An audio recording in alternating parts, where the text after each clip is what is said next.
Hi guys, welcome back to our channel. ఈరోజు mutton keema curry ఎలా చేయాలో చూద్దామండి.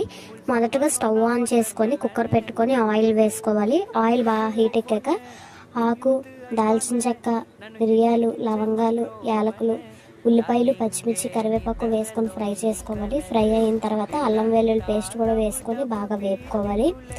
బాగా వేగిన తర్వాత టమోటో వేసుకొని ఉప్పు, పసుపు వేసుకొని బాగా మెత్తగా ఉడికేంత వరకు వేపుకోవాలండి.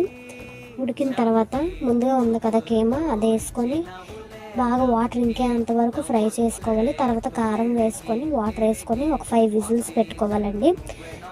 5 విజిల్స్ వచ్చిన తర్వాత విజిల్ పూర్తిగా అయిపోయిన తర్వాత మూత తీసుకొని గరం మసాలా, మటన్ మసాలా వేసుకొని బాగా ఉడికించుకోవాలి. బాగా ఉడికిన తర్వాత లాస్ట్లో కొత్తిమీరతో గార్నిష్ చేసుకుంటే మటన్ కీమా కర్రీ రెడీ అవుతుందండి. ఇది చపాతీ మీదకైనా రైస్ మీదకైనా పర్ఫెక్ట్గా ఉంటుంది. Please subscribe.